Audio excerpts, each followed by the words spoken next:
Check, 1 2 1 2 1 3. This is Jason Calacanis, the well-known entrepreneur who currently is running Mahalo, and he just made some very provocative comments at the DigiDay Apps conference in New York about why Apple is, among other things, the evil empire and Becoming Teetering.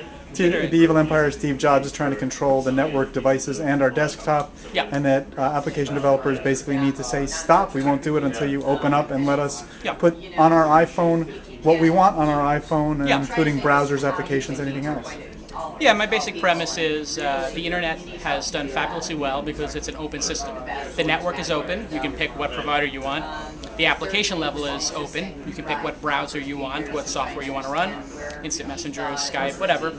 And the network, the applications, and of course the operating systems have been open for a long time. You can use whatever operating system you want, and you can put whatever you want on those operating systems, whether it's Linux, Mac's own OS 10, which is based off of Unix and Microsoft's. So now we have the iPhone. This is the next platform of note. A lot of computing is going to occur on an iPhone or other mobile devices. Maybe a third of your internet usage will be on your device, whether it's a BlackBerry or whatever. Maybe more, especially in the third world. So you have a BlackBerry as well as an iPhone? Yeah, I have both, BlackBerry and iPhone. I use this one is for browsing. This is when I'm consuming media, etc., and this is when I am typing an email. So keyboard is essential, but that keyboard makes a good point. Because this is so closed, why is there no keyboard available for it? Why shouldn't I be able to plug a keyboard in here? That should be my choice. Since I bought this and paid for it, I should be able to do whatever I want with this after I pay my money for it. And I think Apple feels differently about that. And that's both a mistake from an opportunity standpoint for them, and it's a mistake in terms of our whole industry. Right now, people are waiting for weeks, months to get their applications in the Apple Store, and they can't build whatever they want. People are buying this phone, paying for data minutes, and they can't pick how they use their data minutes. If I want to use my data minutes for Google Voice, Skype, streaming video from Ustream, or streaming video from my Slingbox, I paid for that. I should be able to get it. And if they want to charge me more because I stream more, that's fine. But my contract should be, if I buy this and I buy the network service, I can do whatever I want with it. And it's going to be very short-sighted of them to not let me do that. And developers shouldn't support it. Developers can have a major impact on Apple. If developers say, we're not going to make applications for this product until any application can run on here anytime I want it to. Now, the defense is going to be, well, why should we want this to be a simple, easy-to-use device that's stable and doesn't break. If we let anybody run anything, it's going to become like Windows, it'll be spyware and malware. Well, it's a very easy thing. There's a settings page here. So I should be able to click on the settings page and load a setting that says, load any application, load untested applications. And if I click load untested applications, then my warranty is void, or I don't get customer support. By doing so, I understand that I'm taking a risk and that Apple does not support it, which is actually what happens to me when I put Microsoft software into my Apple computer. They say, sorry, we don't support that. Exactly, which is fine. I understand that. We don't want to be responsible.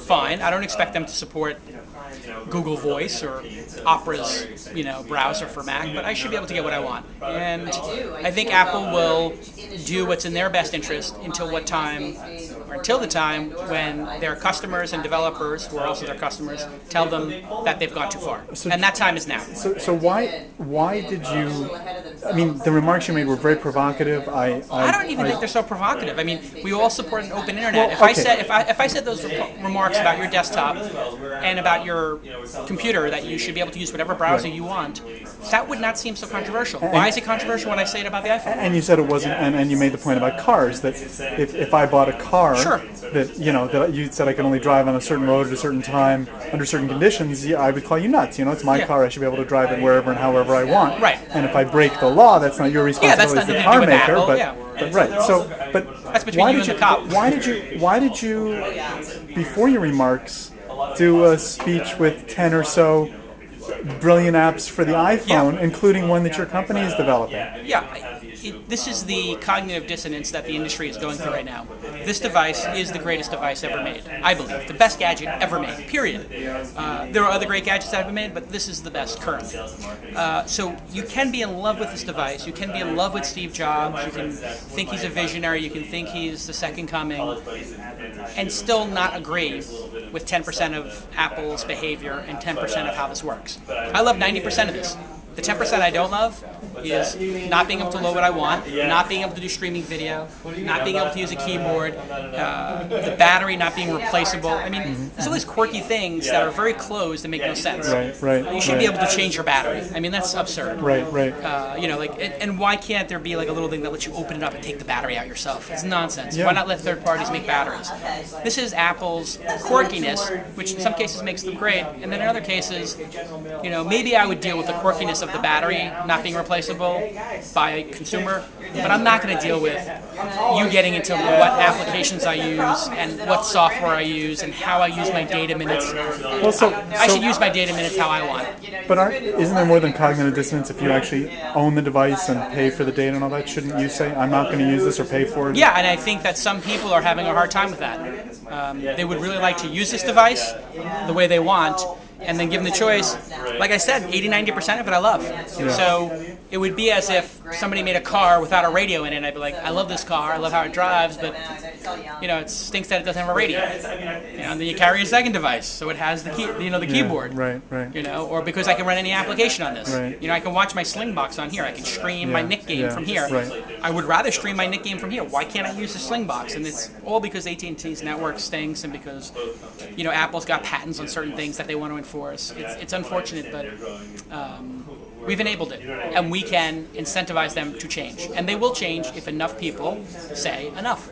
And you can still say, I'm going to use it, but I want you to change. And if they got tens of thousands of people, even thousands to tens of thousands of people, of the millions of people who own this, to get, sign a petition or get upset, it would change. Won't the capitalist system ultimately work? I mean... Yes, and I'm trying to make it work faster. Okay, thanks, Jason.